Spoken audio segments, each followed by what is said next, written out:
अंतर्राज्यीय छात्र जीवन दर्शन यात्रा पर आए पूर्वोत्तर के छात्रों का मसूरी में शानदार स्वागत किया गया। मसूरी के एमपीजी कॉलेज में आयोजित कार्यक्रम में अखिल भारतीय विद्यार्थी परिषद एबीवीपी और एमपीजी कॉलेज छात्र संघ ने इन छात्रों का पहाड़ी टोपी और फूलमालाएं पहनाकर आत्मीय स्वागत किया। इस दौरान पारंपरिक ढोल दमाव और लोकगीतों पर छात्रों ने जमकर डांस किया। ये यात्रा देश की भावनात्मक एकता और पूर्वोत्तर क्षेत्र के लोगों के बीच आपसी जुड़ाव को बढ़ाने के उद्देश्य से आयोजित की गई है। 1966 में भारत गौरव यात्रा के रूप में इस पहल की शुरुआत की गई थी और इस बार 27 से अधिक छात्र मसूरी पहुंचे। एमपीजी कॉलेज छात्र संघ के अध्यक्ष मोहन शाही ने कहा कि उत्तराखंड न केवल भौगोलिक दृष्टि से बल्कि सांस्कृतिक रूप से भी देश की एकता का प्रतीक है। एबीवीपी के प्रदेश मंत्री ऋषभ रावत ने कहा कि इस यात्रा से छात्रों को देश की विविधता को समझने का अवसर मिलेगा। वहीं संयोजक संकेत छेत्री ने कहा कि यह यात्रा छात्रों को देश की विविधताओं में एकता की भावना महसूस कराएगी। का जो उद्देश्य है सील टूर बहुत लंबे समय से अखिल भारतीय विद्यार्थी परिषद का कार्यक्रम चला आ रहा है, जिसमें पूर्वोत्तर भारत के सभी राज्य के छात्रों को पूरे भारत का भ्रमण कराया जाता है। अलग अलग राज्यों में हमारे कार्यकर्ताओं के परिवारों में वो रहते हैं, जिससे कि एकात्मता स्रोत में सभी को बांधने का प्रयास रहता है कि सबके अंदर एक एकता की भावना जागे। और जैसा कि विद्यार्थी परिषद का उद्देश्य है ज्ञानशील एकता का उद्देश्य, तो उस उद्देश्य की परिपूर्ति इस कार्यक्रम के माध्यम से होती है कि परिवारों के बीच में एक जुड़ाव। हमारा एक परिवार अगर उत्तराखंड में भी है तो हमारा एक परिवार सिक्किम में भी है, मणिपुर में भी है, मेघालय में भी है। इस प्रकार का ये कार्यक्रम है। जी बिल्कुल, ये जो कार्यक्रम है एक कल्चरल एक्सचेंज का ही कार्यक्रम है।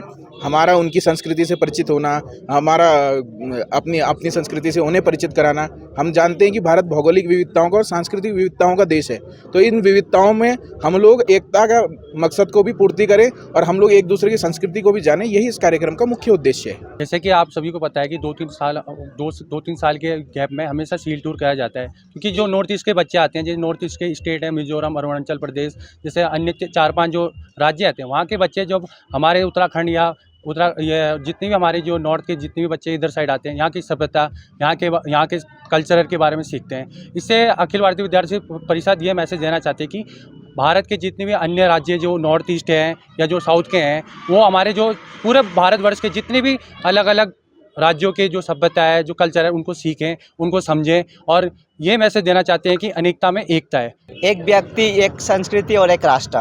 तो जैसे कि हमारा देखा जाता है कि विविधता में जो एकता है, जैसे कि हमारा अलग अलग खान पीन, वेशभूषा सब अलग, संस्कृति अलग है, लेकिन फिर भी हम सब एक है, भारतीय है। हमारा सबका जुबान पे एक ही नारा है, भारत माता की जय। इसी को लेकर ये यात्रा चलाया जाता है। तो इस यात्रा में इस बार पूर्वोत्तर क्षेत्र से जिससे हम 7 सिस्टर 1 ब्रदर इंक्लूडिंग सिक्किम, जो 8 प्रांत है जो पूर्वोत्तर भारत के, इस 8 प्रांतों से 256 विद्यार्थी आए हैं, जिसे अलग अलग भागों में भाग किया गया है, जिसमें से ग्रुप नंबर 4 ये हमारा है, जिसे रानी माँ गाइडलू नाम से नामकरण किया गया है। तो ये यात्रा हमारा 22 तारीख गुवाहाटी से शुरू हुई है और 12 तारीख गुवाहाटी में जाके ख़त्म होने वाली। तो इस यात्रा के दौरान हमने 4 प्रांतों को विजिट किया है। जो पहले शुरुआत हमारा गोरखपुर से हुई है, उत्तर प्रदेश गोरखपुर, उसके बाद हम दिल्ली पहुँचे, दिल्ली के बाद हम हिमाचल प्रदेश शिमला पहुँचे, अभी हम देहरादून में थे। तो और 2 दिन हम देहरादून में रहने वाले, उसके बाद हमारा यात्रा शुरू होने वाली है अपना गुवाहाटी के लिए। तो 12 तारीख को वहाँ पे हमारा अंतिम जो एक्सपीरियंस शेयरिंग है, तो वो एक्सपीरियंस शेयरिंग कार्यक्रम होगा। उसके बाद सारे विद्यार्थी अपने अपने प्रांत को लौटेंगे। डीएलएफ फाउंडेशन ने मसूरी में महिला सशक्तिकरण के तहत एक सराहनीय पहल की शुरुआत की है। मसूरी नगर पालिका के वार्ड नंबर 13 की सभासद जसवीर कौर की मदद से महिलाओं को दोना पत्तल बनाने की मशीन और कच्चा माल प्रदान किया गया। इस मौके पर मुख्य अतिथि मसूरी नगर पालिका अध्यक्ष मीरा सकलानी और डीएलएफ फाउंडेशन के general manager colonel Anil Thapa ने महिलाओं को आधुनिक सिलाई मशीन भेंट की। मीरा सकलानी ने बताया कि डीएलएफ फाउंडेशन महिलाओं को स्वावलंबी बनाने के लिए लगातार काम कर रहा है। उन्होंने कहा कि जौनपुर क्षेत्र में महिलाओं को मशरूम की खेती से जोड़ा जा रहा है। इसके साथ ही मसूरी में महिलाओं द्वारा तैयार किए गए उत्पादों को एक मार्केट सेंटर में बेचा जाएगा ताकि उन्हें अच्छे दाम मिल सके। कर्नल अनिल थापा ने कहा कि डीएलएफ फाउंडेशन ने कोविड के दौरान लोगों को 20 लाख का राशन वितरित किया और अस्पतालों को मशीनें भी प्रदान की। वुमेन एम्पावरमेंट यानी नारी सशक्तिकरण के लिए अब इस समय हम कार्य कर रहे हैं। उसके उपलक्ष्य में आज हमने लगभग 100 नारियों को रोज़गार दिलाने के अवसर प्राप्त करा रहे हैं। उसमें हम इनको दोना पेपर प्लेट मेकिंग मशीन और पिको मशीन, 6-7 सिलाई मशीन और उसके अलावा ऊन से बनियान बुनने वाला निटिंग मशीन दे रहे हैं। और साथ ही साथ इनके टीचर और ट्रेनिंग का भी हमने व्यवस्था किया है। और उसके साथ हमने इनको जो है रॉ मटेरियल भी दिया ताकि ये काम शुरू कर सके।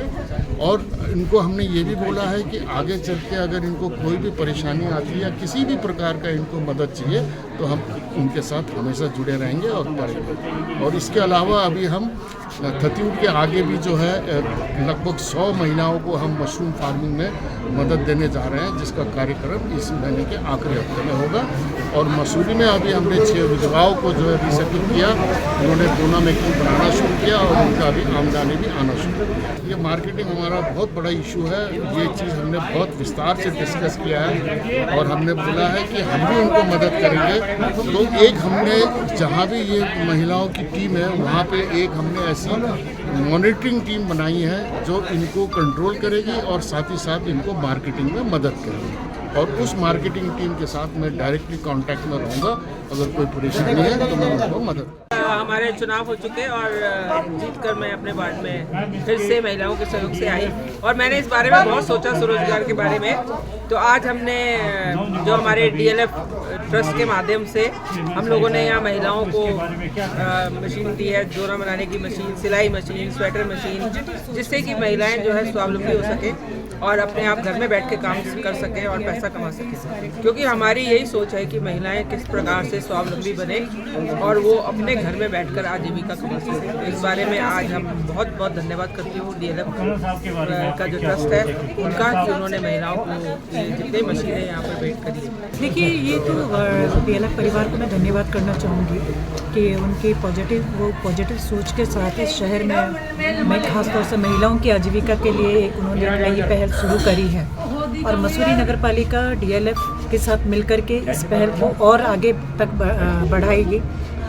और यहाँ महिलाएं जो भी प्रोडक्ट बनाएगी उसके मार्केटिंग की भी व्यवस्था करेगी, नगर पालिका की ओर से उनकी मार्केटिंग की व्यवस्था की जाएगी। और पुनः DLF परिवार को बधाई। देखिए, स्वास्थ्य से संबंधित मुद्दे तो समस्याएं यहाँ मसूरी में है ही और नगर पालिका के अधिकार क्षेत्र में जितना होगा उसको पूरा किया जाए।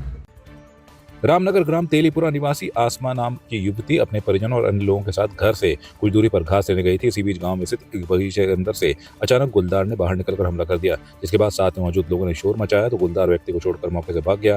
बता दें, घटना में घायल युवती को उपचार के लिए सरकारी अस्पताल में भर्ती कराया गया है। घटना के बाद से ग्रामीणों में दहशत बनी हुई है। घास लेने गए थे, गुलदार ने हमें पकड़ लिए। ये तेलीपुरे की बात है, जंगल में। हाँ, मेरे नवासा भी थे, मेरी लड़की भी थी, मैं भी थी। भैया मैंने मजदूरी करके खाते हैं और खाते रहते हैं, हमारे नहीं है कोई करने वाला। बेटी के साथ में गुलदार ने पकड़ा और बचा।